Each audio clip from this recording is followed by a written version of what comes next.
This is episode 100 of the Wilderness Locals podcast. Well, we finally made it. We're finally making the time to get this posted.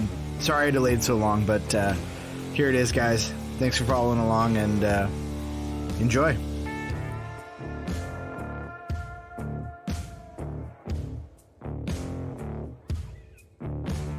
This podcast is brought to you by Kifaru International. Kifaru makes absolutely bomb-proof gear that is second to none. Kifaru.net, folks. There are a few groups in North America that put boots to the ground, like the Wild Sheep Society of BC. Contrary to popular belief, Wild Sheep Society BC isn't just about sheep. The majority of their projects benefit a variety of ungulates and other wildlife. Check them out at www.wildsheepsociety.com. Great folks over there. I'm a Monarch member. You should be too. And as always, go check out our friends over at Just Shooting Arrows. Just Shooting Arrows is BC's premier archery shop. Real nigga shit. Other night at your crib, it was like me, Black, 40, Obi. We just sitting there talking about life. Play some beats, but I forgot to tell you one thing. Niggas call me to set you up, want me to come and wet you up. Cause you were out of town, nigga like Biggie. Heard about the shit with Diddy, so I came through to vest you up. And I got a vest for 40, a vest for Hush, a vest for every nigga with an owl on his chest. And what? I got LA unified. You better all committing suicide. Teachers ain't testing us. See, I know how I feel to be platinum plus. Niggas is jealous of you, so they try to wrap you up, tax you up. But it's over your blood money, nigga. Catch these bullets, like you catch the bus. Dog fame is a motherfucker. Do a nigga for a favor when you came to the fifth. How soon they forget? Run up on you at your granny house, you nine like fifth. How a nigga supposed to love you niggas? Heart beating fast when I dap and when I hug you niggas. Dre told me not to trust you niggas. Your energy off, you finicky, I rush you niggas. Just walk around the crib like, why nigga can't live? Get this money, fuck these bitches though. Think about the beef like, we can pass these motherfucking straps like a physical. This my city, nigga, everybody know it. Riding around town, just me and my 4 pound. Tucking my time forwards, hoping I ain't gotta show it. LA niggas be the craziest. These niggas do some shady shit. Niggas will run up on your car, catch you off guard like Lil Wayne and baby shit. 40, I'm fucked up. Y'all better not come to my studio with that fake shit. Y'all better not come to my funeral with that fake shit. Y'all better off realizing there's nothing that y'all could do with me. All I ever ask is keep it 8 more than 92 with me, 100. Yeah. 100.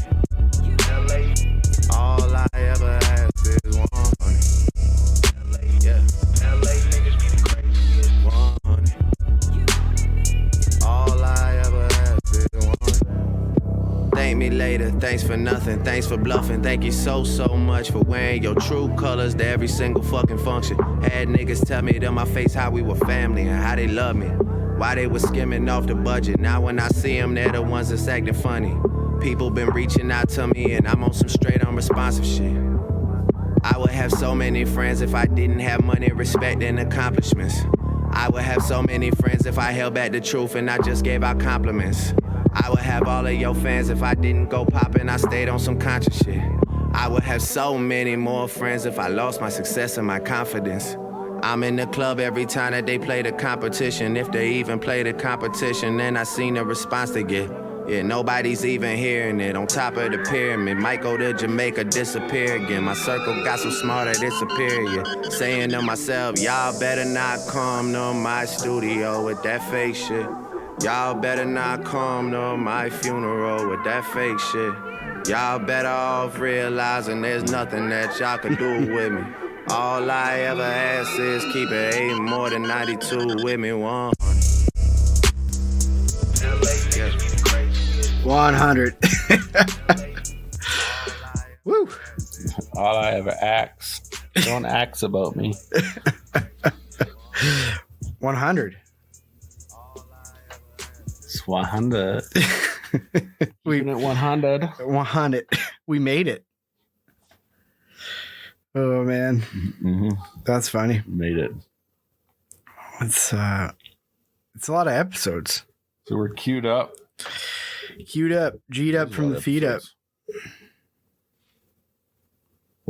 right? What's your favorite episode? Oh, that's hard. I don't know. Maybe able to answer that after this episode. Like, I think we're gonna go back through them, right? Is that the idea? Mm-hmm. We'd have to scroll back. Yeah, let's go way We'd back. have to go back and, well, no, I don't care. I'm just asking. Yeah, we should. We should go through them. We'd have to see what we've done. Mm-hmm. So, I think you joined in. I like the ones with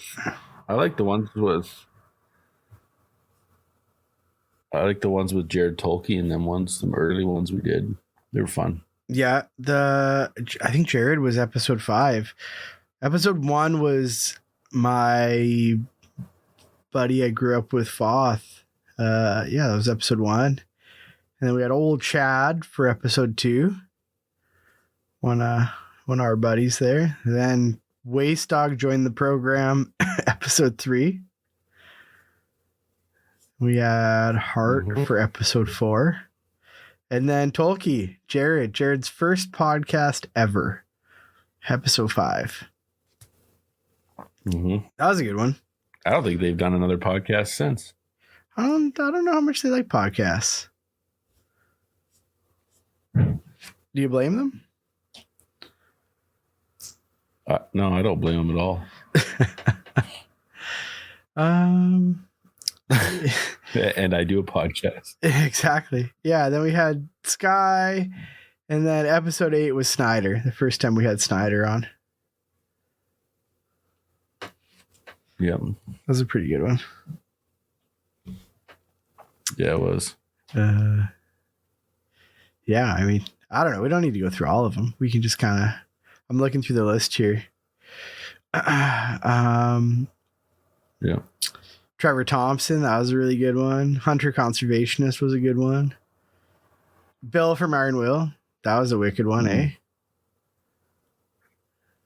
I mean, I had a guy say to me the other day, he's like, are you shooting Williams heads this year? And I'm like, what the fuck? Oh, what? And he's like, what do you mean Williams heads? He's like, Bill, Iron Will heads. Like Bill is usually short for William. So he's like, are you shooting Williams heads? It's a little confusing. He was talking. Yeah. Tripped me up. No kidding. What else we got on here?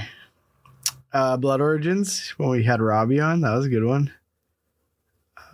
Clay Lancaster and Aaron Snyder, that was a good one.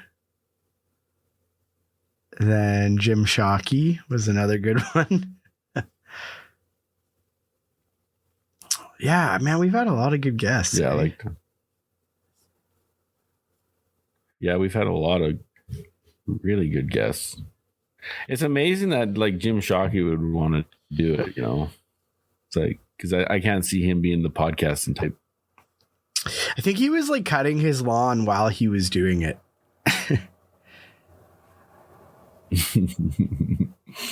It's just like, I feel like Jim has so many better things to do than Probably. Yeah. I was super happy to see that his wife fared very well with her battle with cancer there, so that's cool.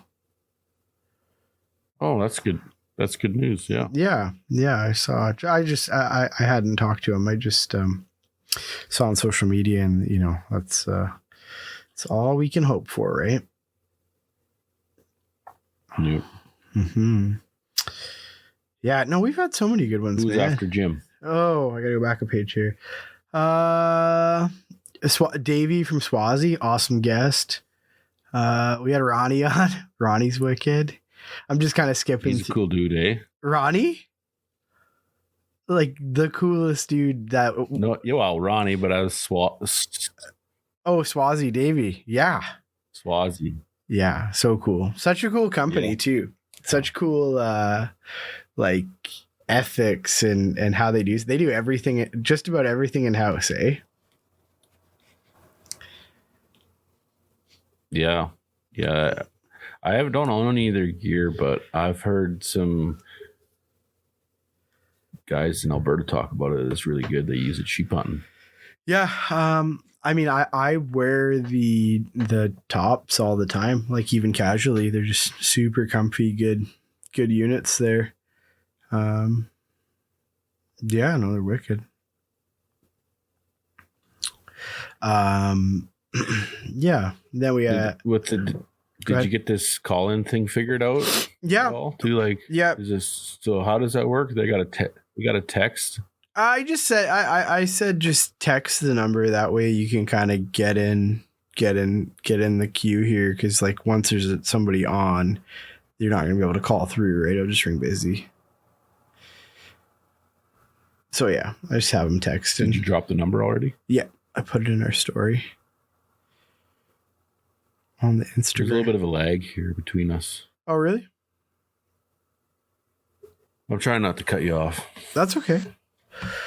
Yeah, no, we've had so many guests. That's like there's 40 episodes there, and then Jordan from Malone, wicked dude. I still talk to him on the regular. Yeah, I chat with him quite a bit too, actually. He's a good dude, solid guy. Really nice. Donnie Vincent there. That was a really good episode. He's real cool. I'm skipping over a lot of names here, obviously. Ben O'Brien was a really interesting one. I enjoyed chatting with him.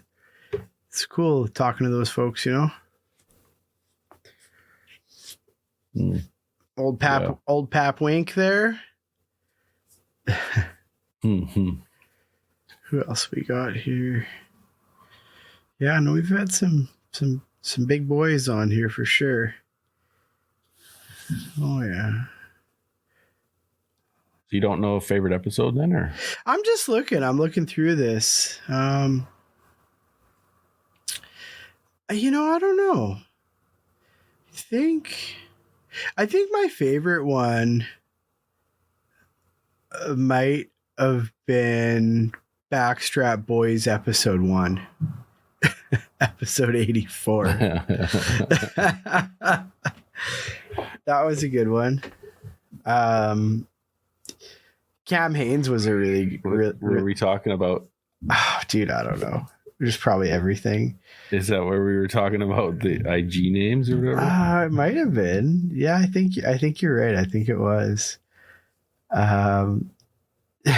The description for it is: Waste Dog and Ty are back in action. We catch up, answer some questions, and we solve the world's most dire problems. Seems legitimate. I think like my favorite guest to date, it'd probably be an obvious one, is Cam Haynes. That was super cool. Super awesome dude too.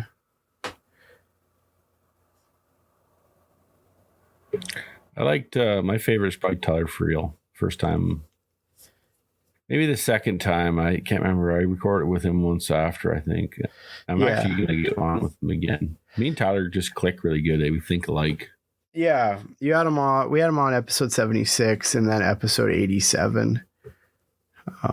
Yeah, no, he was awesome. One of my favorite people I think I've met through the podcast is dude. Yeah. One of my favorite people I think I've met through the podcast is Grizzly, Justin Balzer. He's a local dude here that's just a animal in the bush, but he's just like super, like, I don't know, man. If talking to that guy doesn't get you motivated just to do anything, like I don't know. He's just always so stoked and so hyped to do anything. I really enjoy talking to that dude. We've stayed friends, so. That was a really good one. There's some low key killers out there that nobody will ever know about. Like Ronnie. On the last episode we did there, I posted I said that, you know, I love seeing dead bear pictures, and guys just out of the woodwork were sending me bear pictures, and there were some BC guys sending me some hog bear pictures. One guy sent me one with a longbow. It was just a freaking pig boar. It was cool, man. Oh, no way. Love seeing that shit. That's wicked. There's a lot of cats out there doing fun stuff. Oops. Should mute Ooh, that. I like that song. Yeah. It's KG, man. Yeah. It's just it's in our Instagram story. How's it? Yeah, it's just. Hang on. I'm gonna have to make some notes for editing this thing a little bit, eh? Because guys have questions, and I'm not gonna be able to speak English while they have questions. Oh yeah, just read the question. What's that? No, like a question on how to do it.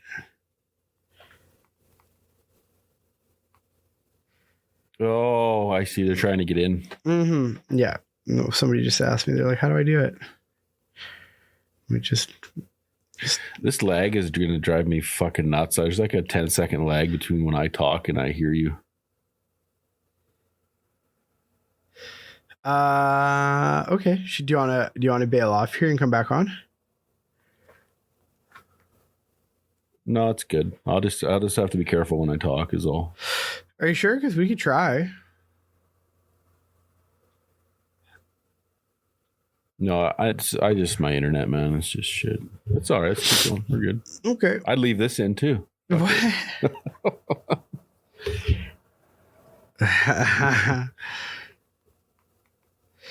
Oh fuck. It's funny. Yeah, sorry. I'm just helping you guys here. Yeah.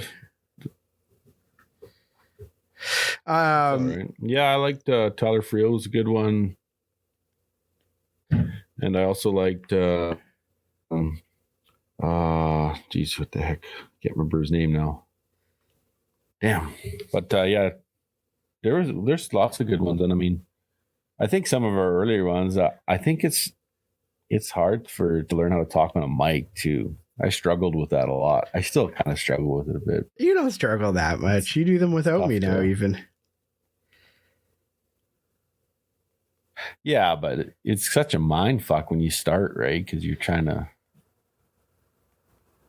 talk, and I think the biggest thing with it is just be yourself, eh? You don't want to.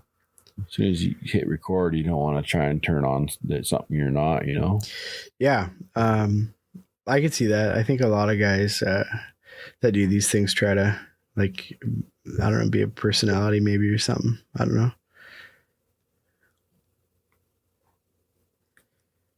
Yeah. Which isn't good, really. I have some questions here from our story. Backstrap. Say again? Okay. I said, are we still doing the Backstrap Boys episodes too? We must be. Yeah, I think so. I mean, I think that's sort of what the show has become. It's like 90% Backstrap Boys and then the occasional interview.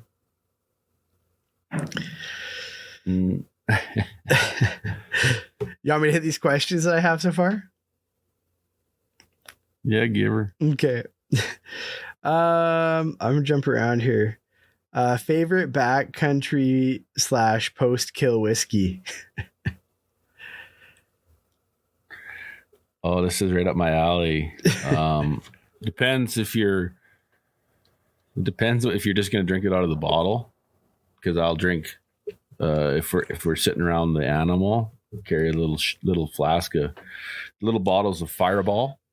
I usually bring in with me. You can buy the little one-shot things of Fireball. But if we're going back to my place or a buddy's place, like we usually have big buck parties if somebody kills a monster, and we drink Gibson's, and it's usually the 25-year stuff. There you go. Fireball or Gibson's. I don't have an answer. I'm super lame. I don't drink it all. Not for any reason. I just don't. Well, I generally don't drink either. But if somebody brings a 180 or 190 home, then we're gonna drink. There you go. Oh, I spelled this wrong. Okay, here. Next one up. What do we got here?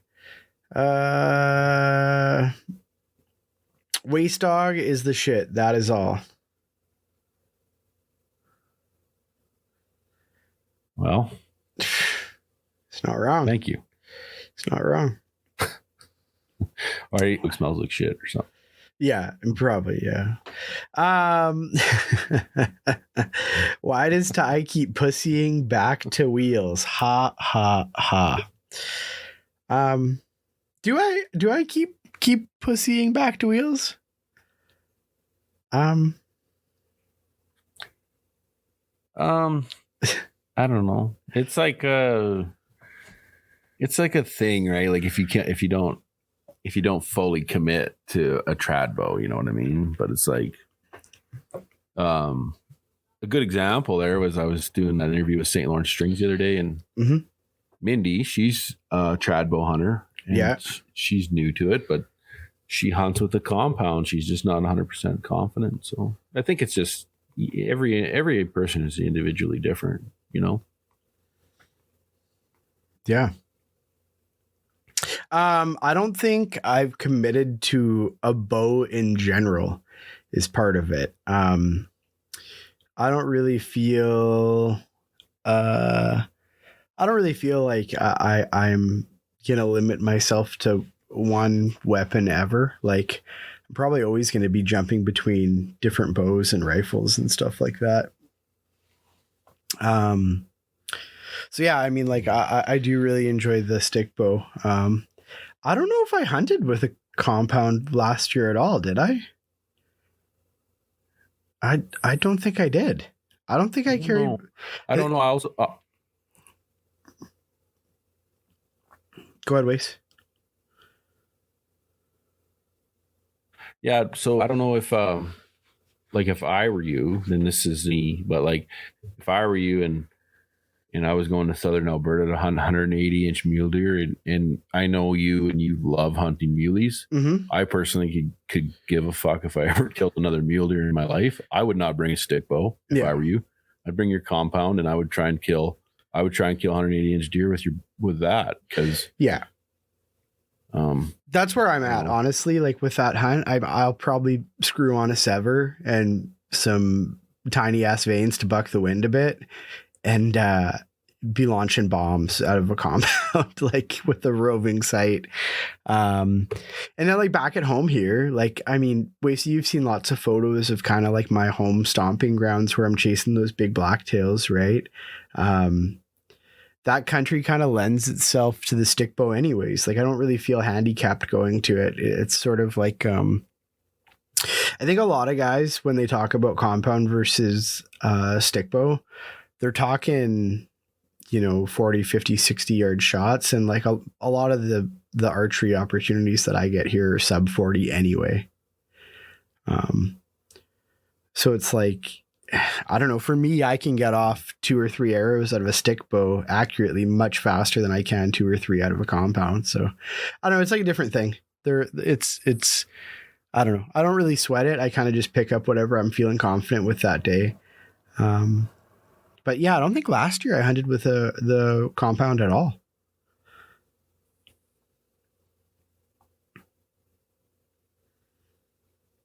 There you go. Remember. I know I was packing it because I did put an arrow through a bear, and that's a story that is kind of a bummer, but that's neither here nor there. But like I was just kind of bringing it in case, because I was trying to kill a really specific deer, and if that sucker walked through at like 65, he was going to be getting an arrow out of the compound.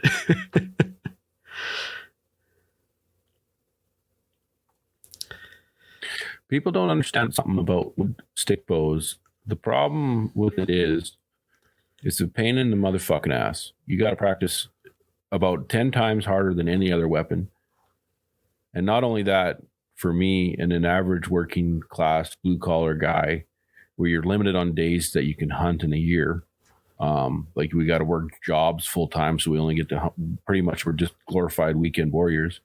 I mean, you're really limiting yourself to success. And for myself, I went from, with a compound, I'd have 5+ animal seasons pretty easily, down to 2, maybe 3 if I on a good year with a stick bow, sometimes 1. And it's just it's a tough thing to do, to be like, yeah, I'm going to really just limit myself. And I think for some people, I mean, especially if you're new into hunting and archery, I definitely don't know if the stick bow is the proper route. I just feel like you're going to get so frustrated and you're just going to hate that fucking thing. Mm-hmm. And I mean, when you kill with it, it's awesome. It's a great feeling. It's sweet. But I just feel like if you're going to do it, if you're going to hunt, maybe a compound is kind of the way to go to start your archery career, you know? Mm-hmm. Yeah. Compound's super fun. I mean, I don't know. I like both. I like both a lot. I definitely in my backyard enjoy shooting the stick bow more. But there's a lot of situations in hunting where it's real nice to have a sight. So we'll see. And it's just like for me, for example, with the stick bow, it's just like, I've experienced quite a few years of good success with a compound. And I mean, I don't, it's to me, if I go out with a wooden bow and I don't kill anything, it's not gonna hurt my feelings at all, to be honest. Mm-hmm. So that's where I'm at in my life with hunting. Mm-hmm. Okay, here's another one for you, AC. When does Wasey start focusing on whitetails? After he gets a moose, or is he game planning already? Well, I scout right from when the horn growth starts. So I've been scouting for about a month now, and it's all on scheduling I basically chase the ruts. It's kind of what I do. And whitetails is the only animal, and muleys, that I don't ever chase the rut on. So like this year we're going in for mountain goat or caribou. And so that's August. So I rip home from that.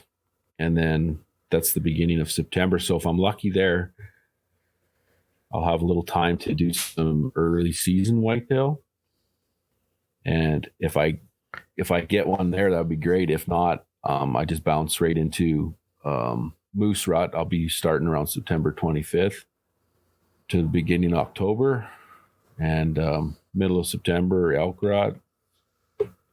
So yeah, it's full time. I just fit it in wherever I can. This year I pulled some draw tags. I pulled a Southern Alberta Muley draw tag this year. So I'm going to go with the first week of November and then fly back and hunt whitetails with a rifle if I haven't got it done early season yet. So it's kind of just like where I'm at and what's rutting and what's kind of happening. It's kind of all got to fall into place. It usually goes like my BC stuff. Then I'll be into elk rut, moose rut, and then, some whitetails, southern muleys, back for whitetail rut, and then back down south for muley rut. Nice. So you're going twice to Southern Alberta this year. So the zone I pulled the tag for this year is the zone that we're going to be archery hunting. Gang. And so if I kill with the bow, perfect. But for me, like I'll be straight with you on this trip for archery. Like you're gonna bow hunt, but it's gonna be more of a scouting trip for me. Yeah. I'm looking for jammer bucks, and I might, because they only give out 84 tags in that zone. Mm-hmm. So I'm gonna burn back down in November with a fucking long gun and hopefully hammer a good one. So if I find a really good deer, are you gonna let me kill it?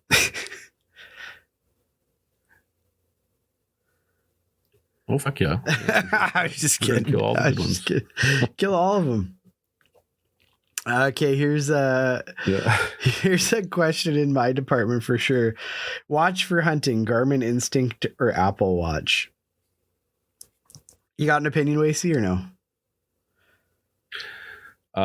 Well, from what I've heard from the Garmin Instinct is the batteries fucking suck. Yeah. I think guys are getting 12 hours, so that's not on GPS tracking mode at all. Kinda, yeah.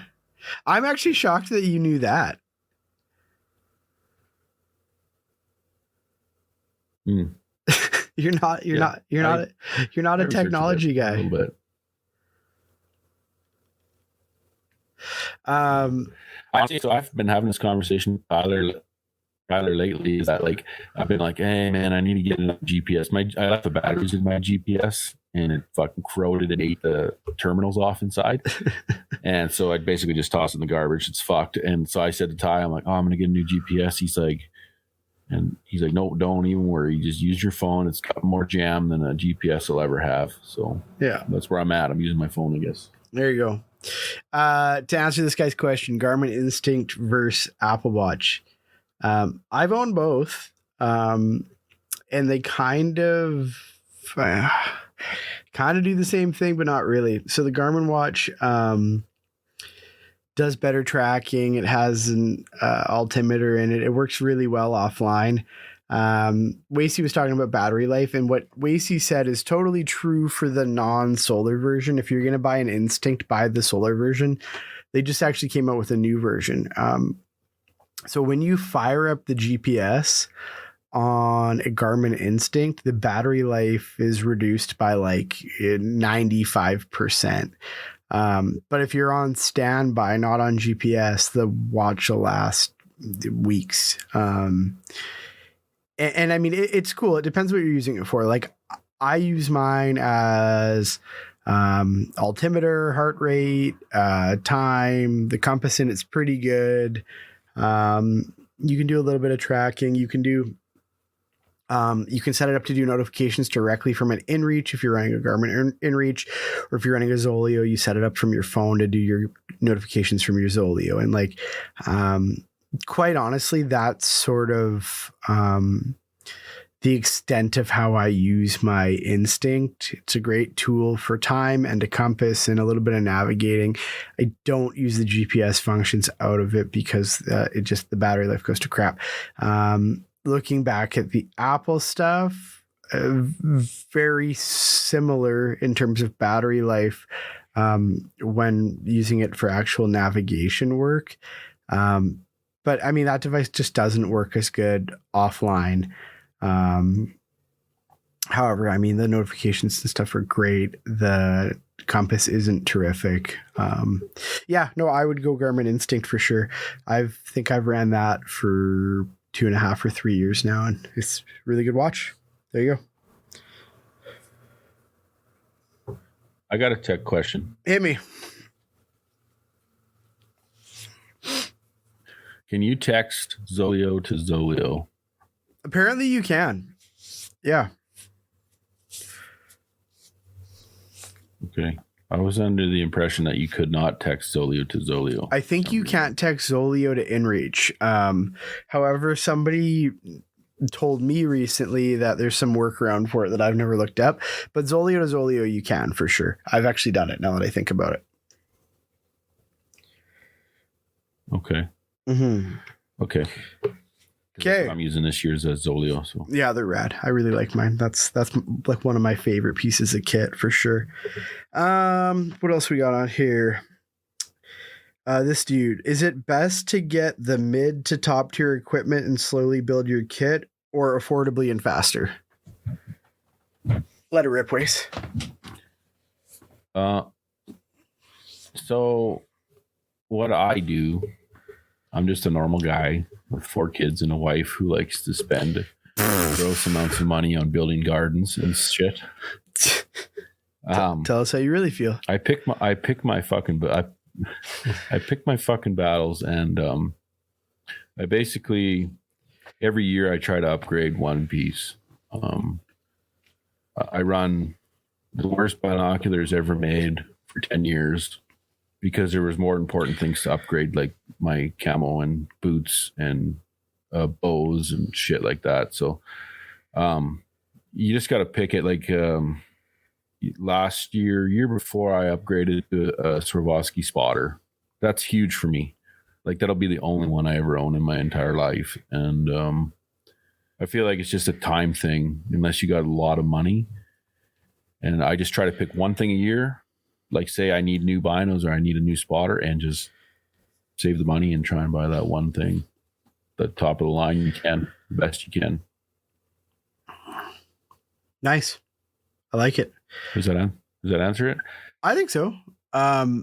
I think from my perspective, there's certain things inside of your hunting kit, and there's very few of these certain things that it really pays dividends to have good quality stuff.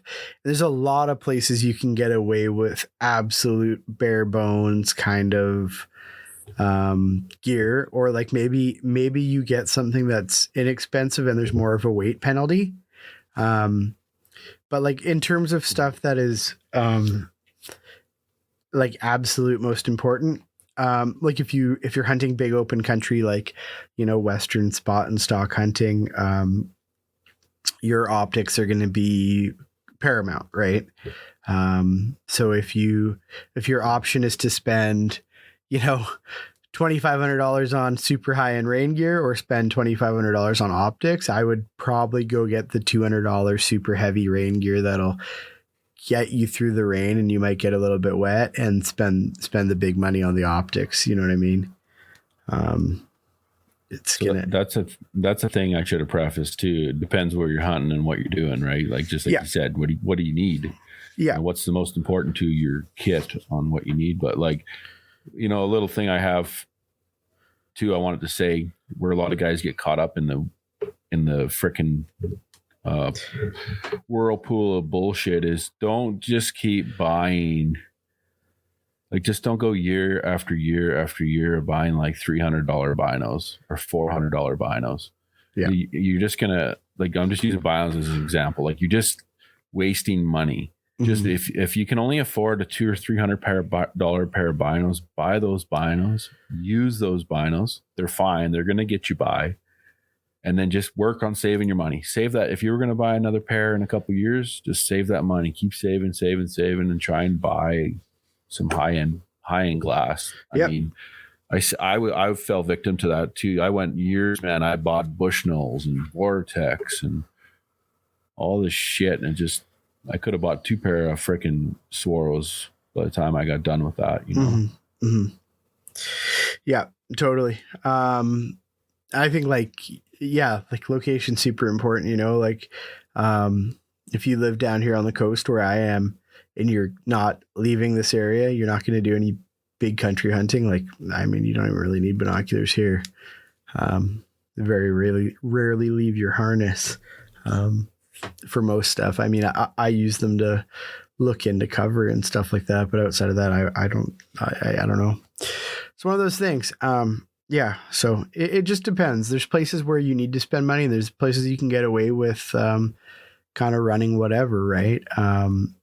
A thing that I do quite a bit is run non-hunting brand gear. 'Cause you get a lot more bang for your buck in a lot of, you know, solid patterns and crap like that, right? Like, those clearance racks at the high-end hiking stores, like, you know, Valhalla Pure or whatever you have locally, those clearance racks are a godsend. You might get some shit that's in freaking teal, but it'll be just absolute badass technical gear, and it might be 80% off. I mean, I'm looking at my gear rack across my office here, and I bet you 50% of it is like just random mountaineering gear.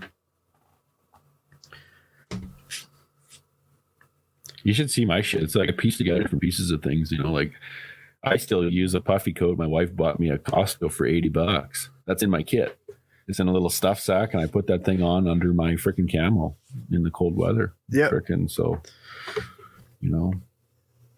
Yeah. Did we answer his question, or we just kind of fucking ramble on? I think we answered it. I think the answer was spend the money where you need to, and develop your kit over time with kind of takes time, man.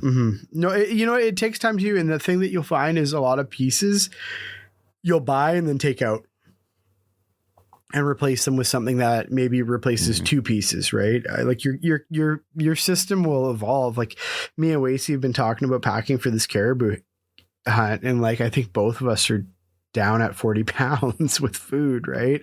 Because it's like a lot of pieces of gear come out.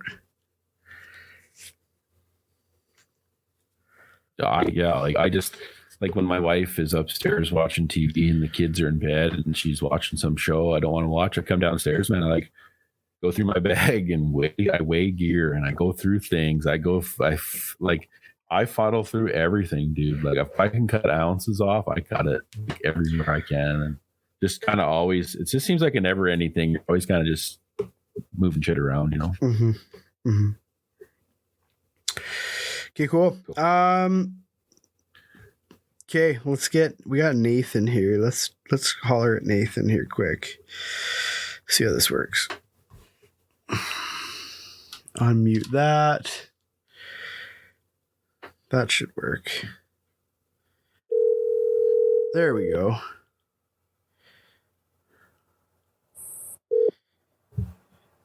Hello. Yo. Hey, buddy. How are you? Good. There we go. That worked. You can hear him okay, Wace? Yeah, I can't hear him. Yeah, there we go. he's got a little bit of a delay, so bear with Wasey there. It has nothing to do with his internet either. It's just his brain.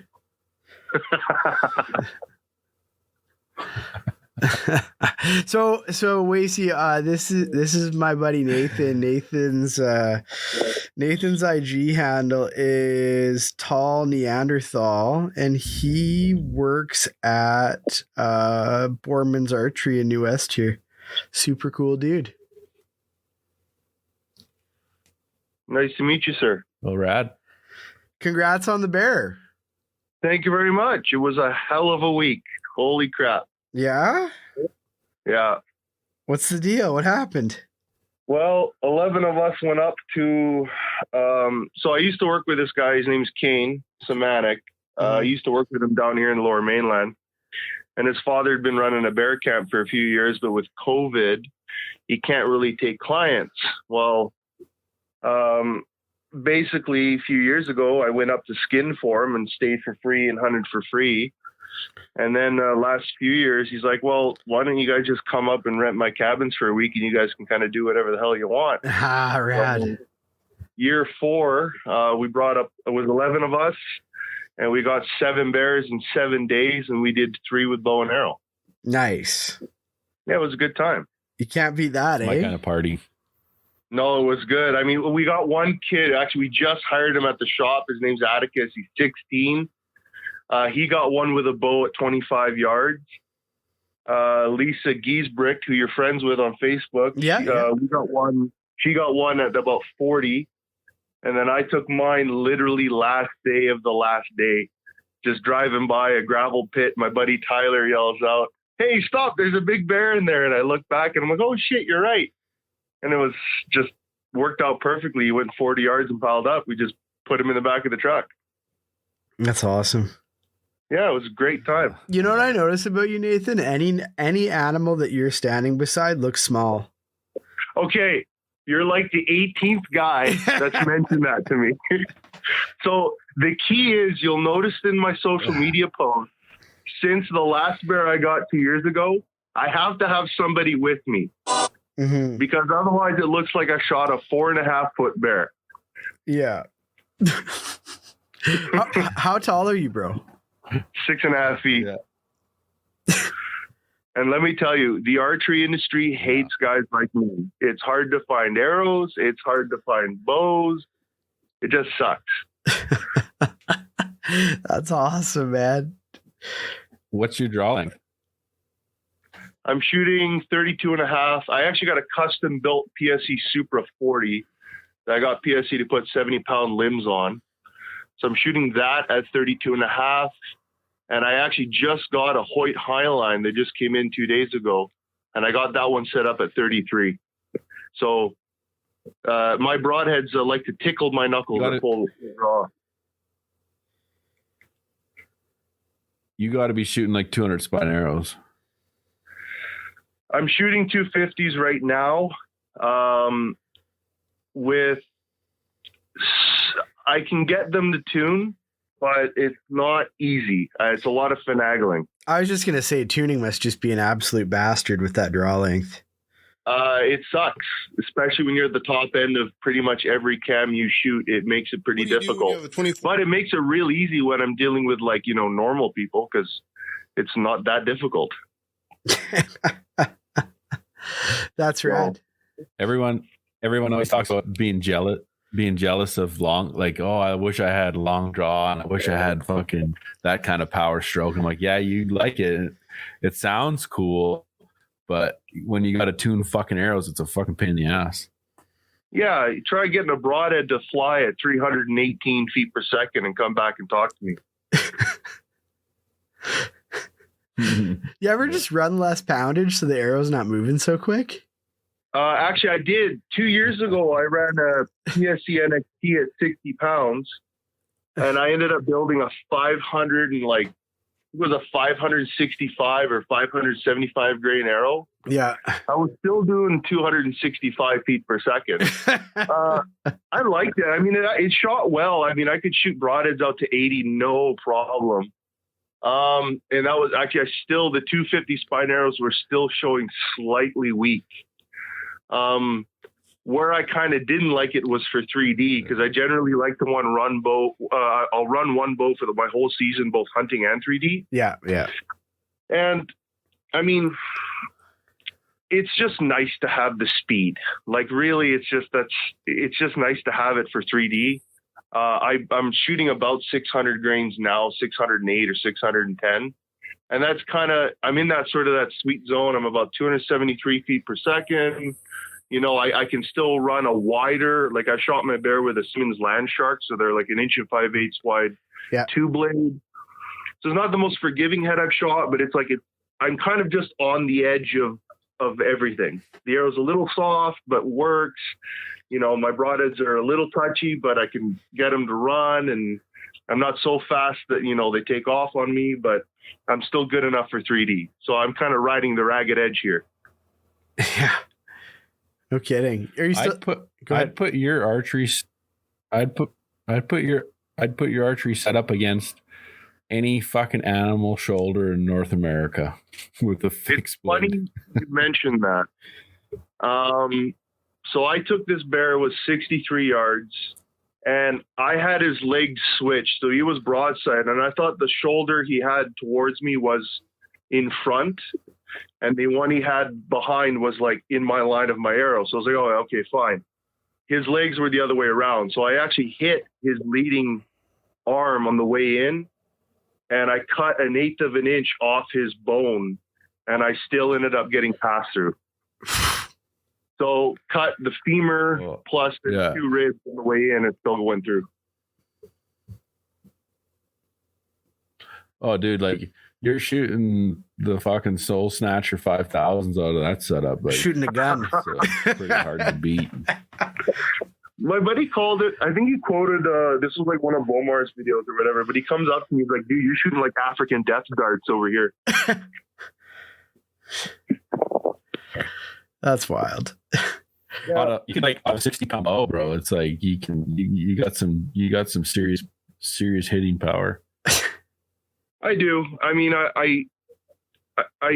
I'd be naive to say if I don't have an advantage in some sense, right? But you know, you play with the cards you're dealt, and sometimes, you know, I like the speed. I just hate the tuning. Yeah, no kidding. A lot of horsepower there. Yeah. Oh, it sucked when I was shooting trad, like, you know, shooting longbow, and guys are like, oh yeah, cut your arrows back to make them stiffer. And I'm like, I can't, like, they only make them so long. Are you still shooting a stick bow or no? Mm-hmm. Not very often. I kind of dropped the stick when, I got a contract with our bow company. I barely shot compound, and I was lucky that there was an opening. I took it, and first 3D shoot I went to, I actually came second with the compound, and I was like, holy shit, I'm actually kind of good at this. So I kind of stuck with it. But I still, every now and then, I like to pick up the stick bow and remind myself I'm not that good. It's humbling. Fun. It is very humbling. Yeah. Very humbling. Oh, that's awesome. Nice, man. Well, we're just shooting the breeze and catching up with folks and checking in and kind of winging it for this episode number 100. And I like the idea, by the way. This is pretty cool. Yeah, it's fun, eh? What's your favorite episode we've done so far? There you go. That's a good question. Oh, I haven't listened to podcasts in so long. Which one did I messaged you about it? You were telling a story.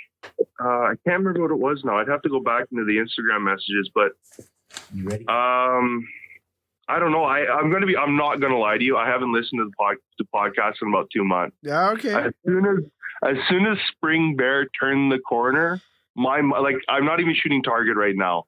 I just went full hunting mode. That's, you know what? That's admirable. I like that. But no, I like the stuff. I mean, I've actually been telling a lot of people to go listen to your podcast. Well, thanks, man. A lot of fun. I think we lost Wasey here, so I think that's a good one, bro. Thanks for calling on it, and I want to have you on here soon. Yeah, man, that'd be awesome. Wicked. Okay, bro. Talk to you soon. All right, you guys have fun with the rest of the podcast. We will, bro. Talk to you soon. All right, take care, buddy. Bye. Bye. You're back. I fucking missed all what he said there. That's okay. He was just saying that he's been enjoying listening to the podcast, and yeah. Okay, let's get Bruce. Bruce, we got old Bruce Grabinski. Your internet good? Wait, Yeah, it just cuts in and out. Yeah. it's raining. He's got bad internet. Hello. Brucey. What's going on, guys? Oh, we're doing a podcast, eh? There you go. I said to my old lady, I was like, we're going to do episode 100. She's like, it's Friday night. Let's hang out. Like, I can't. I got to hang out with Wasey and call all of our buddies.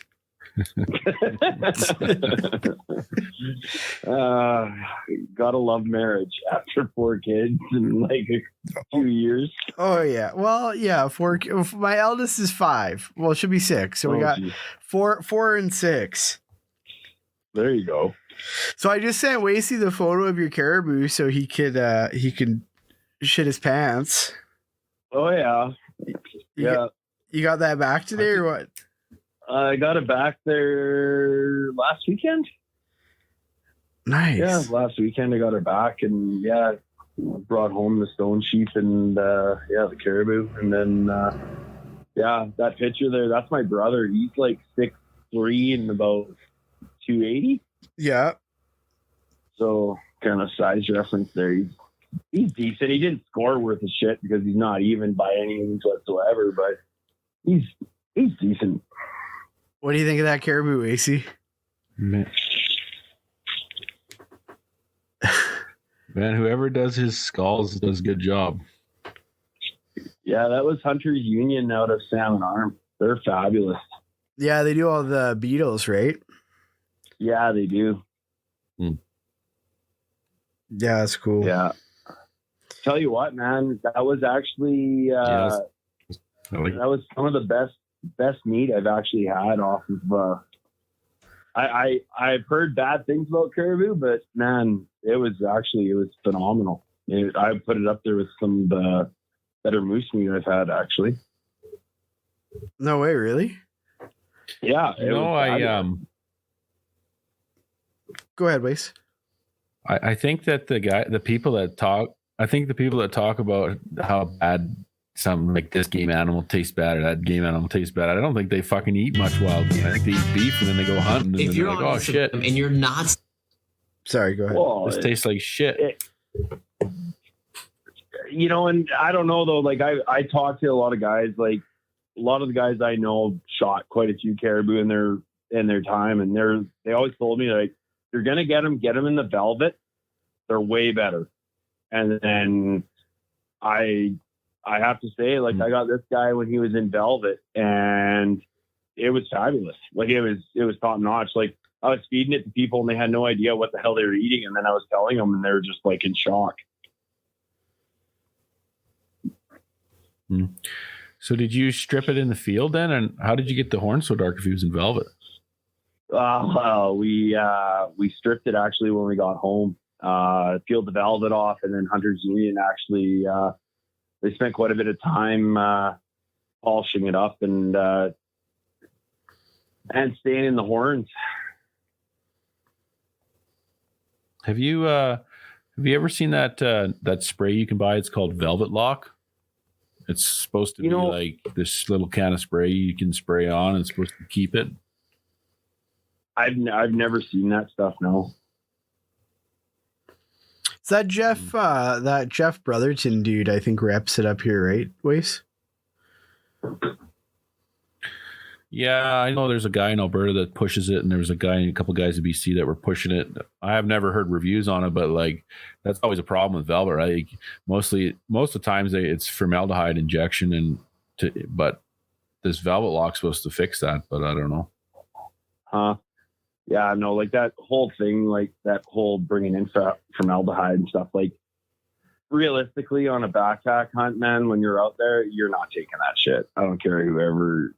Like, you got to be pretty diehard hardcore to take it out there and go do it, because, man, every ounce is a pound out there kind of thing, right? So you're not about to drag that out with you when you're that far back in, as far as I'm concerned anyway.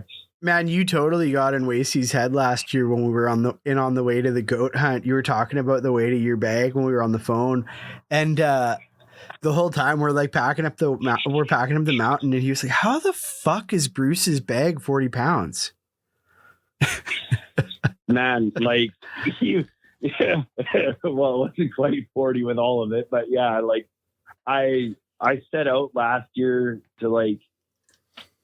I was tired of just taking extra stuff that I didn't need. And like, literally it took me 4 months of just sitting down and going through a list and putting it all on the floor and just like, you know what? No, don't need that. Don't need that. And it's like, I eliminated absolutely everything that I just thought I would need, but I didn't need.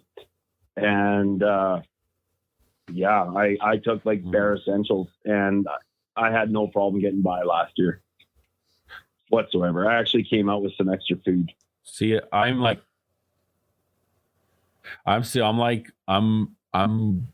you really inspired me, Bruce, because I was like, if Bruce can do 40 pounds, I can do fucking 40 pounds. So this year I was like really like going through everything. Like normally I would carry a little roll of paracord, you know, and this year I was like, well, I would like string up a little bit of paracord. I'd be like, yeah, that'll hang a game bag from a branch. So then I would do that like 4 times. I'm like, yeah, that's 4 game bags. And I'd cut it. I'm like, no more paracord than that. Just enough to fucking hang 4 bags. Like everything is getting analyzed. Yeah. Like it was so bad last year, man. Like in all honesty, I was like, I pulled some of the straps out of my pack, like out of like some of my, like my tent bags for where you were like, you know how you have the extra cord off the side of your rain slide, like tie down. I'm like, I don't need extra paracord, because if I get in a bad enough situation, I'm going to rip that off my rain slide and I'll use that cord. I don't care. Like it was everything. Like, yeah, like even I used to take like salt and pepper with me, and I'm like, no, that shit stays at home. I'm over this. Yeah, that's what I've been doing this year. So like I usually only like before we leave on a hunt, like, you know, 25 days before I start loading my bag and going through everything. Right now, like this last week, I started on my bag and I was like just going through every little thing was getting weighed. Yeah. Like I've never weighed my spoon. I've never weighed cook pot, and I was just like weighing the shit. I was like, what the fuck? I have a Catadine water filter that I packed last year. I just weighed it. It was 13 fucking ounces. So I'm like, if that thing's wet, I'm going to be carrying around a 1 pound water filter. Like that's not happening. So, you know, I'm changing things up. I bought a SteriPen this year, a light one that's 2.4 ounces. Yeah. So I'll warn you about those. Just cutting weight wherever I can on, you know. Well, 100%. Those SteriPens. Well, yeah, like those SteriPens though, like they work phenomenal. Like they're amazing. And but carry some tablets with you. If you get into some really grungy stuff that you just don't trust, throw a tab in. Like they weigh absolutely nothing, and it's water's going to make or break you out there. So like, well, you know that you found out last year, right? So just yeah, they work good. I just, being in the industry of water, I I tend to double up on my chances with that stuff. Yeah, having What the does shots your water isn't kit fun. look like, Bruce? Then Last year with the two guys that I went with, we actually split up the water. I took the bag. I have an MSR drip bag. I can't remember the name of it. It's a inline filter, dirty bag, clean bag, but I can use my clean bag as an, you can use it for like carrying extra water with you when you want, but like it weighs next to nothing. Like I bet you it weighs like 5 ounces, like nothing. And you just empty it, blow the hose out, and away you go. And I haven't had a problem with that at all. But the bags themselves, like I think it holds 4 liters, so you get some good water. You get some good water storage in it for sure. That's the auto flow, right? See, I'm using the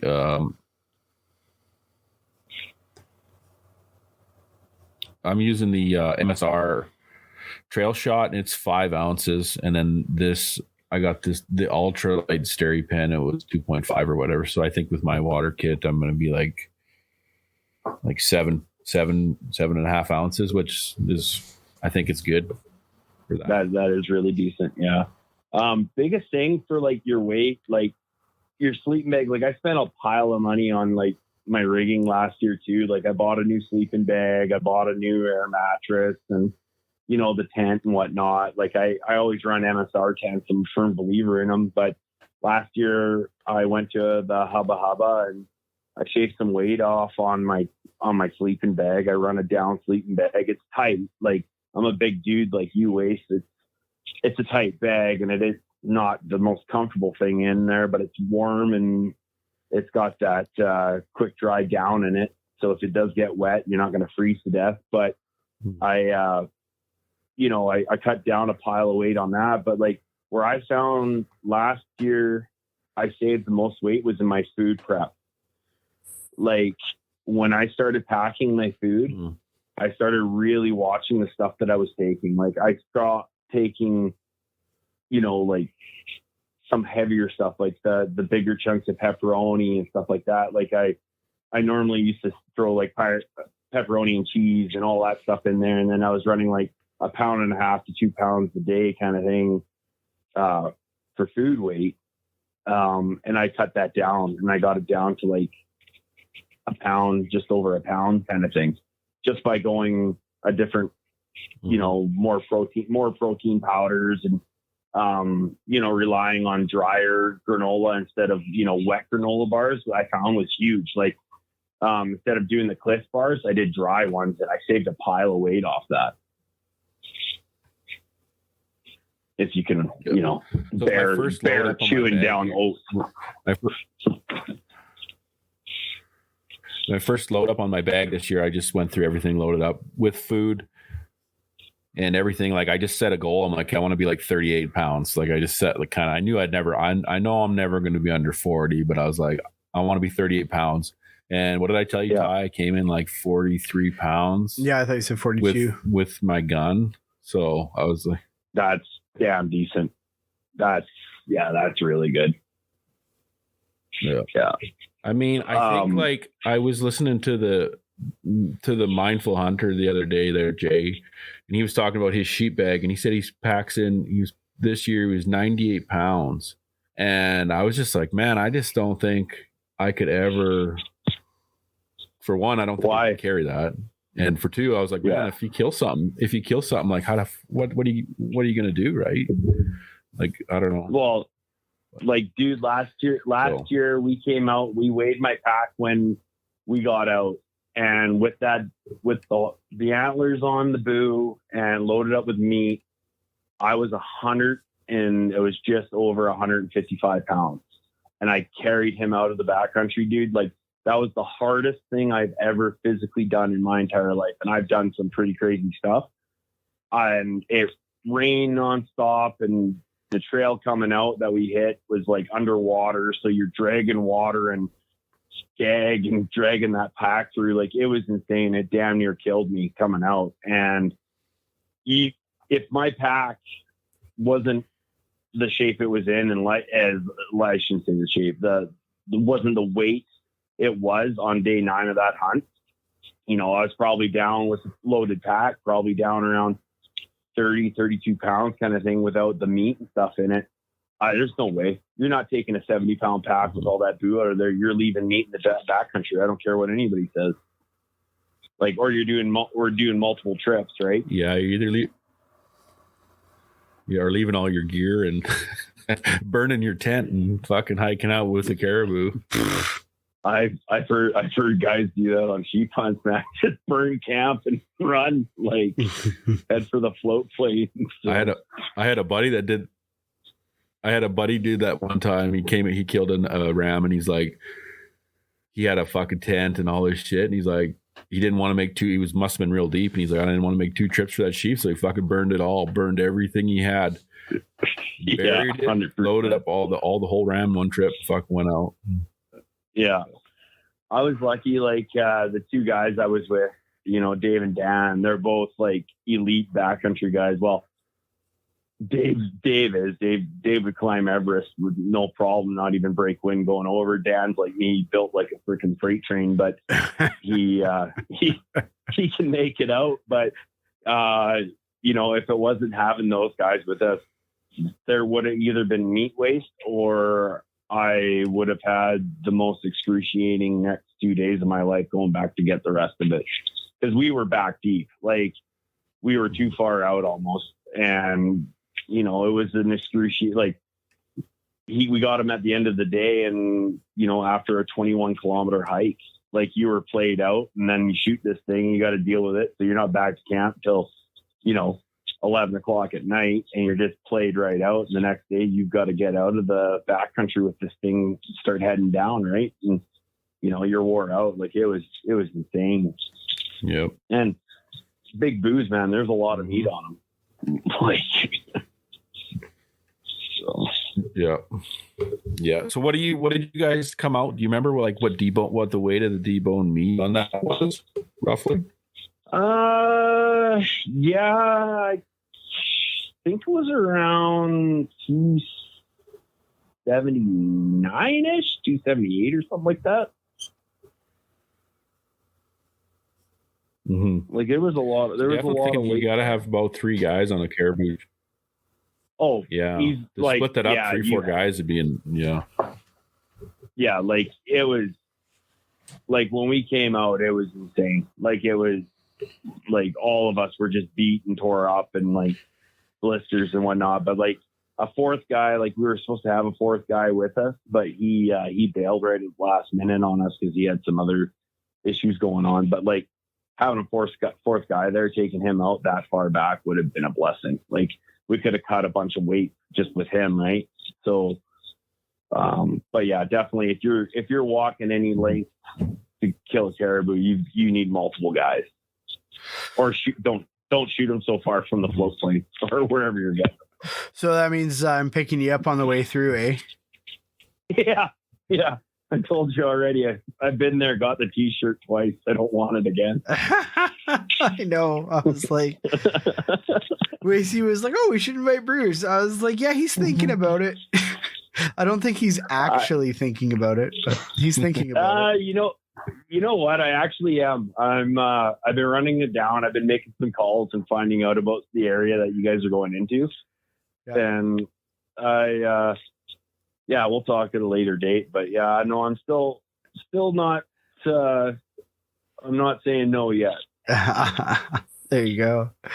That could be a lot of fun. Yeah, it would be. So hey, just a question for you guys. Have you guys started any physical training yet for this? Wacy, I'll let you answer. Yeah, I'm doing my normal shit that I do every year. I just basically point my fat ass up the biggest hill I can find, and with a weight, I do about 30 pounds, and I just fucking hike that bastard every day, a couple times if I can. Right on. Yeah, I'm living on a steady diet of. I'm kind of like a. Go ahead. Keep going. I'm kind of just like a an old school diesel though, no turbo, just kind of lug away at it, you know. Oh yeah, you'll huff and puff, and you'll still make it over the mountain, but you might be at the back of the pack, right? Yeah. I've been running all winter. I interviewed Cam Haynes on the podcast, and I'm scared he's going to call me a pussy. So Yeah. No, but I've been but I've simultaneously been living on a diet of Smartie ice cream and whatever food scraps my kids leave on their plates. So I'm definitely not trim, but no, I've been running, so I should be okay. Oh, that's good. Yeah, the biggest thing is your lung capacity, right? Like, you know, it's not even so much having your legs will get in shape while you're out there too. Like, you don't need to kill yourself the first couple of days. Your legs will tune themselves. It's just basically your lungs, right? Like, that's the main thing. Yeah, for sure. Mhm. For sure. So, Cool, man. Well, right on. we figured we'd check in with you here, and yeah, no, it's been a slice, guys. So no, I haven't said no yet. I'm still feeling around there. So there you go. Right on, man. anyways, yeah, well, we'll have to do this again one day. Yeah, we'll do a proper one here soon. Yes. We'll talk to you soon, brother. Yeah, sounds good, man. Waste, Thanks, have a good Bruce. night, cheers, boys. Later. Have a good one. There he goes. There goes Bruce. He's a cool cat, He's a eh? nice guy, eh? Oh yeah, just the best. I like him.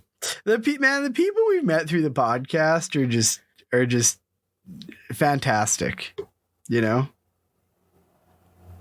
Oh yes, everyone's super nice. I don't have anything bad to say about anyone. I'm cherry picking people out of these phone calls. I don't know if you guys could tell. Okay, we got Brandon Roth. Brandon came on my February goat hunt. He was on there, and he's up in the Smithers area. We'll see here. What is going on? There he is. What's happening, bro? Not much, you? Oh, we're just doing a podcast, man. Just shooting the shit How's with it people. going? How's it going so far? Good. We're an hour and 10 minutes in, and I only have one note here that I have to cut like 4 minutes out of the middle where Wasey went on a drunken tirade. Nice. Yeah. Yeah. So I was just telling Wasey here that you came on my February winter goat excursion. Yeah, that's right. Yeah. It was good. That was a good time. That was the first time we met. That was the first time we met, that's for sure. There you go. Talked a bunch before then, but yeah, it was good. What were you gonna say, Waze? So tell me, how is Tyler's snowmobiling skills? Well, I think I was the first one to roll a sled on the first day, to be honest. I think you were, yeah. Yeah. I don't know. I there was only like one person there that actually knew what they were doing on a sled. Yeah, Ed, and he was like, Ed's like a mountain G, Wasey, like total northern BC, like he's probably just good all times of year, but like really knew what he was doing on the sleds. And then there was like 4 dudes. 2 of you guys live in that country, so there was like almost no excuse for the lack of snowmobiling skills. Okay. And I've ridden this sled like once before that, and that was like on my bison hunt, and that was it. And me and Tommy rolled in from the coast, like never even seen a sled before, you know. So no, it was good. It was fun, man. Looks like you killed a good bear. Yeah, it wasn't bad. He's just around 6 foot. I didn't even measure him, to be honest, but he's about 6 foot. Had a good sized melon on him. Yeah. Not my biggest yet, but it's So what happened was like me and Buddy were planning out to go out for like 2 days, like a quick trip. And then my kids ended up being sick. My one was like sleeping all day, so it looked like I wasn't going to be able to go. And then he woke up at like 5 and he was like 100%. So like, okay, I'm out of here. And then like I wanted to shoot a bear basically before Buddy showed up. And then I went out and like hunted by myself for like 45 minutes and shot that bear. I just sent Wasey the photo here. So Brent. So now I know who we're talking to. So you're the guy. You messaged me about food prep. 100%. I'm just sitting here ordering Mylar bags right now. You should give me a quick rundown when we got you here, like what you do. Because what is your daily food like? Do you have a target weight for your daily food that you're doing right now, like a pound a day or anything like that? To be honest, like I'm going to be going on my second real mountain hunt in August. For my first one, I just tried to keep my food like under 2 pounds a day. But I was packing quite a bit of calories. I think I was like 3,300 calories a day, something like that. So just under 2 pounds per day. But it, I just like, I'm cheap. So I just can't justify spending like $20 a meal on freeze-dried stuff. So I just run those sidekicks with dehydrated moose. That's what I did last time and it worked awesome. So you just kind of just rehydrate, like put your dehydrated meat in with your sidekick and then just mix it all together kind of thing? Yeah. So what I didn't have the Mylar bags last time. So I ended up cooking everything in my jet boil. So I'd like get the water boiling, pour in my sidekick, pour in my moose meat, stir it up, and then turn it right down and just simmer for like 4 to 5 minutes and then shut it off and let it sit for 10. And it was perfect. The only downside to that is I had to like clean the jet boil every time like it got dirty. So that's why I'm switching to the Mylar bags because then I just pour the hot water directly into that. It's like the same deal. And then just let it sit for like 20. Yep. That's the plan. Yeah, for sure. No, it seems like it works pretty good. I mean, I'm with you on the $20 a meal thing. That's it gets, by the time you do everything else and fuel and fucking time off work and this and that, and then you got to spend $300-400 on food. And everyone always says, well, you got to eat anyway. You'd be eating that day anyway. I'm like, yeah, maybe, but doesn't cost me that much to eat at home. I don't want to be paying $20 and yeah. No, but like so Buddy sent. I love seeing. Sorry, go ahead. I love seeing guys that like DIY guys that figure shit out and they make it work. You know, I like guys that just, you know, because it's one thing for guys that have deep pockets and money and lots of this and that. They can, you know, buy the shit. But I like seeing guys that can actually, you know, make things work that they have, you know. I like that kind of stuff. Yeah, definitely, for sure. And like for the breakfast portion, like I got an idea from Frank at Kafaru. There was just one video that I saw online of him showing his breakfast. And it was like 900 calories, and it was just like oats and dehydrated strawberries and almond slices and shit, and with like a scoop or two of protein powder. You just put water right into that, and it was freaking awesome every day too. And like it's way cheaper and super easy to do. But, yeah, that's wicked. Rad. Yeah, I just have fun doing it too. Like I just enjoy the process, and it's good. Mm-hmm. Yeah, Wasey is like just all he talks about is backpacking food right now. It's like it. I've heard more about freeze dry strawberries and shit in the last 2 months than I ever have wanted to. It's definitely a rabbit hole. I can tell you. Yeah. Go ahead, Wace. Go ahead. I was gonna tell you that freeze dried rhubarb looks like fucking one of them pool noodles, like styrofoam. What? It's weird.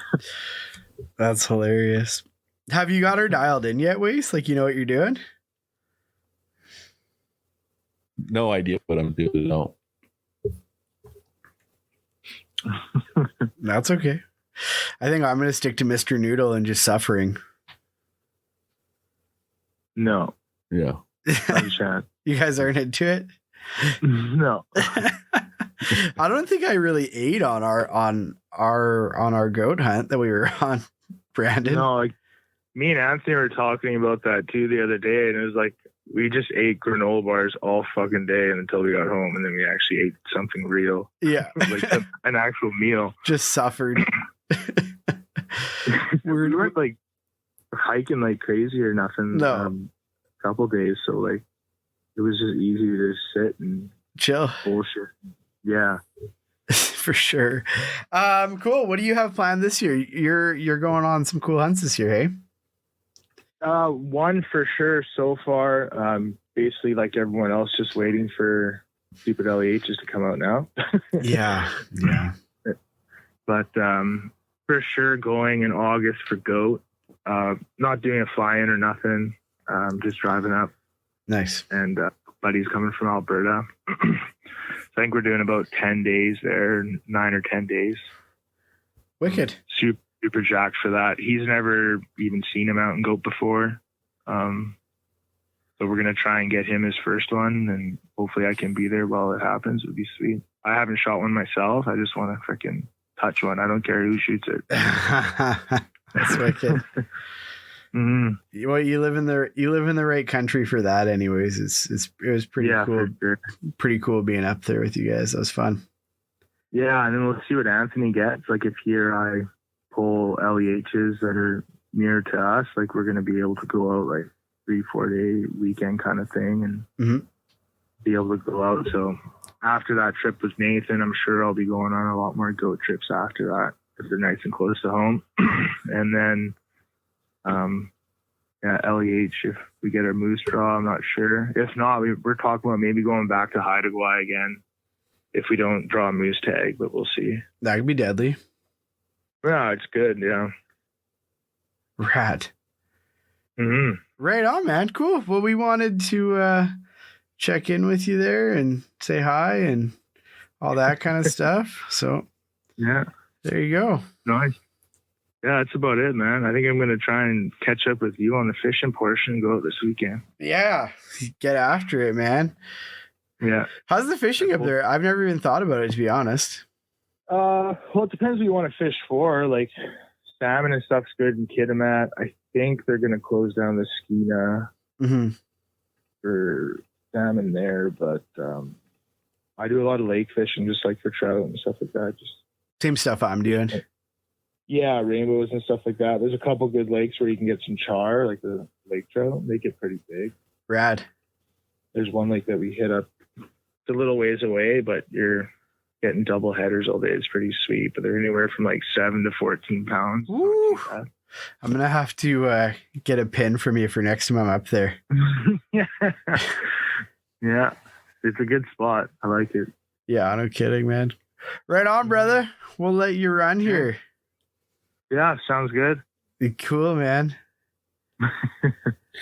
Thanks, man. Yeah, well, you guys have fun on the rest of the pod. Yeah, we will, bro.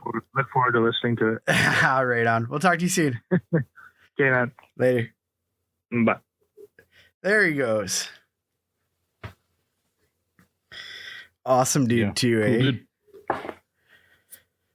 That dude was looking at our photos of the goat hunt from August. And then I guess on here we were talking about me maybe going back in February, and he messaged me and he's like, "Hey man, we don't know each other, but I think I know where you were on your goat hunt." And I was like, "Oh yeah?"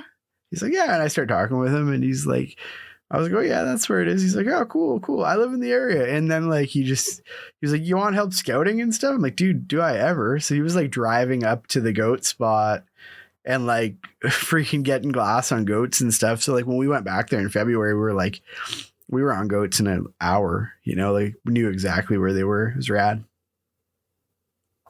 That's cool. Podcast is sweet, man. People are pretty nice, man. Oh, so many nice people, you know. So many nice people. Well, what do you say? Was that enough? That was enough, folks. Did you get any more questions come in? Or? I gotta go back and look. Hang on, let me mute that. Hit that button there. So again? It gets so many. You gotta. It's hard to filter through that. Yeah. Sometimes. Yeah. What's this dude's name? I can't open the thing. Hang on. Let me get it. Andrew Wetstian. I can't ever say his name, but rad stickbow guy. Driving from Alaska to Montana early July. Wasey, will you be around and want to fling a few arrows? Do you know that dude?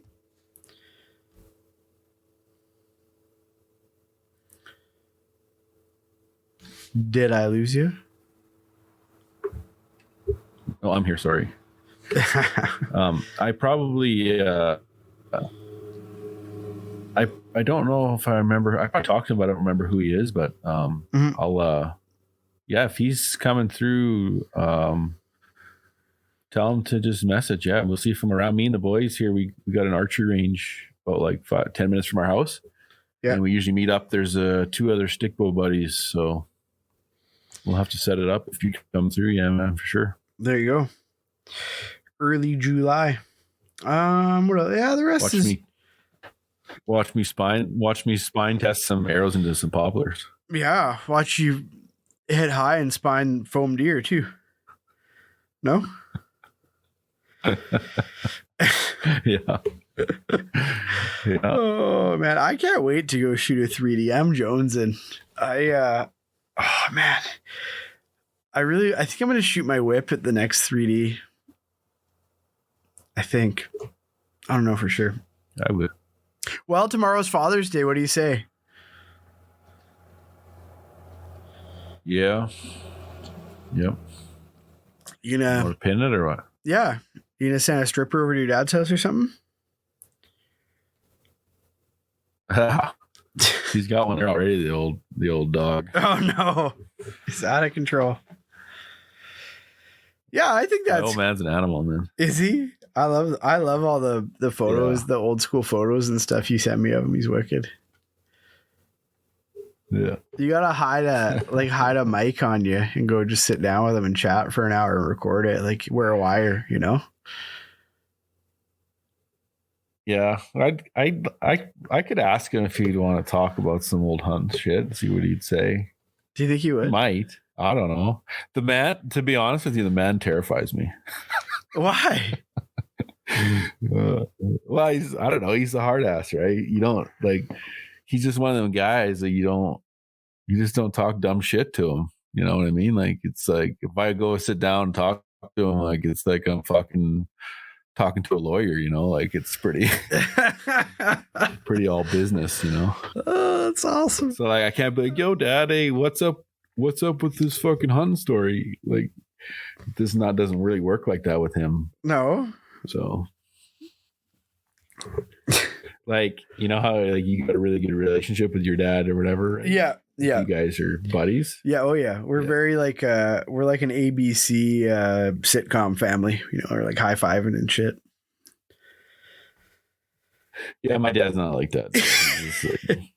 Just old school hard ass, man. Oh, that's wicked. I love it. Yeah. Oh man. Yeah, cool. Well, let's wrap her up. Cool. There you go. Hopefully this turns out all right. Actually, here, let's quickly answer a couple of things that we can answer to each other. Okay, your favorite thing you've learned since we started the podcast?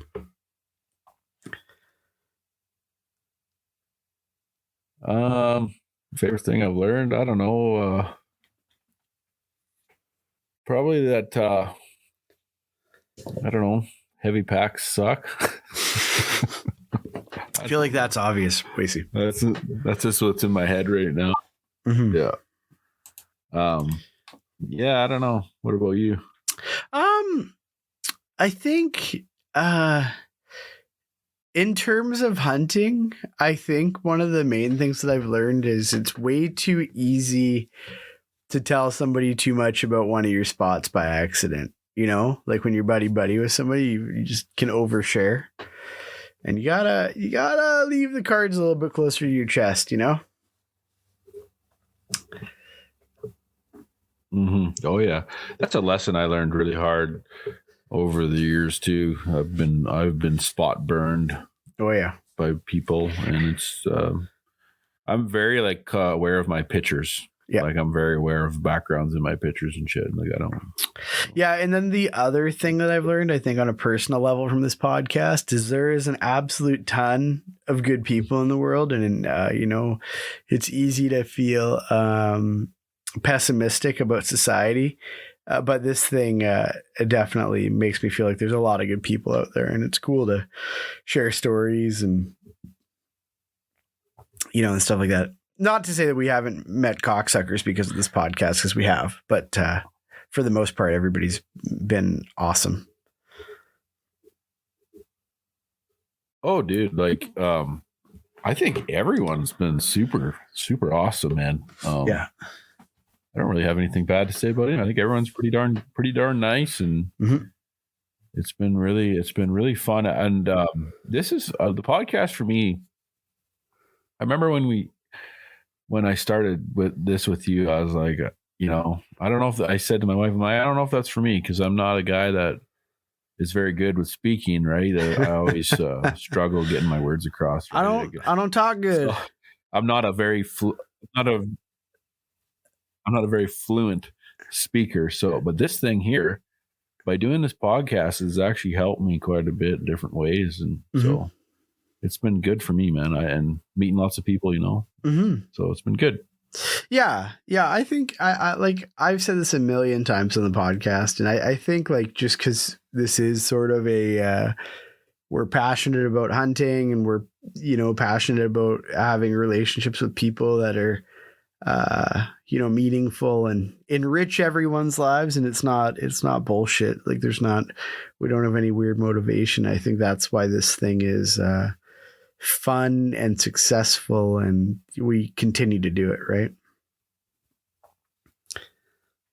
One of the hardest things I think I found about doing this podcast was that, it's pretty hard to, put yourself out there for the whole world to hear. And you're talking, you know, and you're talking, and even though you're not really sharing a bunch of personal stuff, you know, I've always been like, I've never shared any whitetail information with people. Yeah. Like, I've never shared to people how I hunt them or what I do to kill deer. And that's because whitetails is real close to my heart. So I was just like, that's tough. That's tough for me to be like, yeah, these are the steps that I've spent the last 20 years learning, you know, just to give it away. I've kind of felt like, but then you get a lot of messages, and I see lots of pictures, and I think I think we're doing some good out there, you know, in the world that's on fire steady. I think we're doing some good. Yeah. Yeah. It's definitely, we have definitely, how do I say, we've definitely drawn out some of the trolls for sure because of this podcast, though, eh?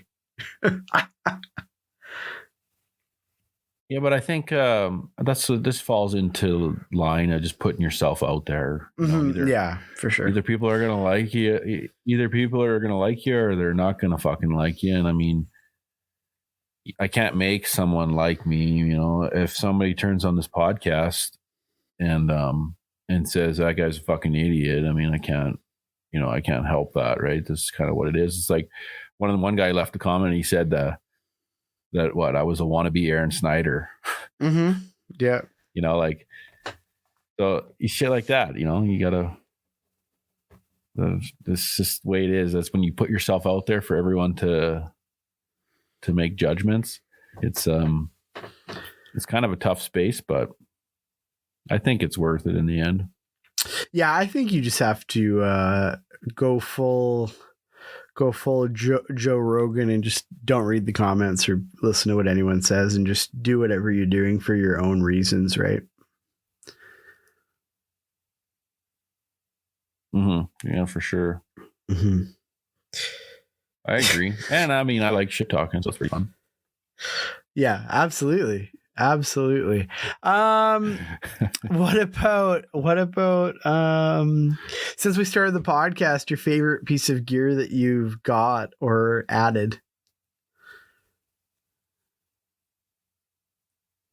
Man, I was just telling my wife the other day, what the hell was it? That I haven't, probably one of the most favorite pieces of gear I've added, but I haven't really used yet. I used a little bit bear hunting this year just to try it out, is the mountain stick. Mm-hmm. And I'm just super excited about that thing. And I just can't wait I want to try it out. So I looked at a bear through my rifle scope with it on top of a mountain stick the other day. That was cool. Decided not to kill it, which was, whatever. Yeah. But sure a cool piece of gear. I've never been a hiking trekking pole guy. I hate fucking trekking poles. I don't like them. I don't like using them. I don't like the way they look. You were talking about not bringing them. Just hiked with that. You were talking about not even bringing them on the goat hunt. I would just rather, like, this for me. This mountain stick is just one hand. Like, I don't need two poles. I like one thing in my hand to be just plenty. And I don't know. Some guys like them hiking poles or trekking poles or whatever, but it's not for me. Fair enough.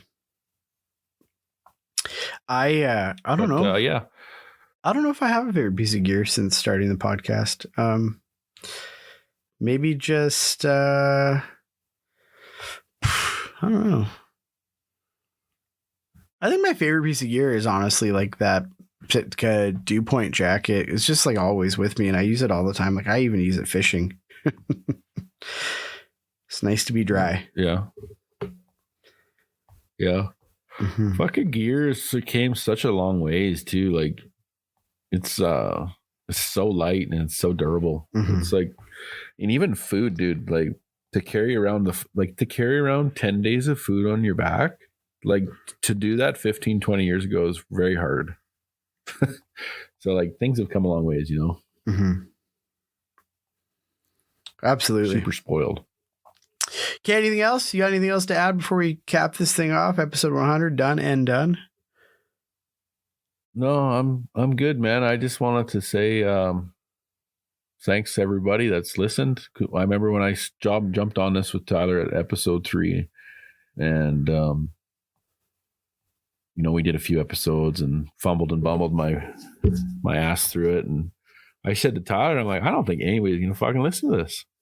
I don't think there's a single person that's gonna fucking listen to this thing. and I'm just overwhelmed with how many people, like, messages, man, like inbox full of messages all the time on people saying they like the podcast, from Mexico to Arizona to fucking Alaska. Like, man, this like we get lots of downloads in Great Britain. We get downloads. New Zealand is big. Australia, we get lots of downloads. So just everybody that's listening, man, we appreciate you guys. It means a lot for a hillbilly like me to get on here. So appreciate everyone, and hopefully we can keep it entertaining for everybody and shoot the shit. Yeah, it's fun, man. Sorry to everybody on this thing that I didn't get to, but we don't want to have a 7-hour pod, so got a few calls in there, and maybe we could make this a regular thing if people are receptive to it. Anyways, there you go. That's cool. Put a pin in it. Done. Awesome. Bye, everyone. Later. Hey, why don't we leave on Fetty Wap? Can we leave on Fetty Wap? Is that what you want to do? Trap Queen? Sure. That's like Put that, Trap Queen on. that's your jam. That's my anthem. What? There you go. There you go. Okay. Are we done? That's it? Yeah, just let him get into it and then we'll end it. Do you think Fetty Wap will sue us? I'm like, hey, what's up, hello? No. Since your pretty ass soon as you came in the door. I just wanna chill, got a sack for us to roll. Married to the money, introduced her to my stove. Showed her how to whip it, now she remixing for low. She my track queen, let her hit the bando. We be counting up, watch how far them bands go. We just set a goal, talking matching Lambos. At 56 a gram, 500 grams though. Man, I swear I love her, how she work the damn pole. Hit the strip club, we be letting bands go. Everybody hate who we just call them fans though. In love with the money, I ain't never letting go. And like how All right, y'all. I'm out. I'm just going to let it play. All right. All right, man. Thanks. Night. Yeah.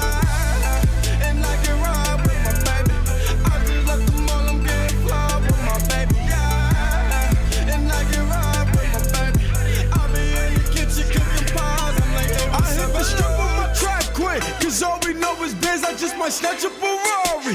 And buy my boo a limb, I just might snatch her a necklace, drop a couple on the ring. She ain't wantin' for nothing because I got her everything. Is big zoo up on the band, though. Remind me where I can't go. Remy Bush got the stamp, though. Kind of hell of the bands, though. Boy, how fucking your bands go, Fetty Wap, I'm limit 50,000 K. How I stand, though. If you check it from my pockets, I'm locked. And like how with my baby, I just love the money. Thanks for listening. If you enjoyed the podcast, please subscribe and leave us a review. You can follow us on Instagram at Wilderness Locals. If you want to support the podcast, please check out the gear, articles, and whatever else we're up to on the website at www.wildernesslocals.net.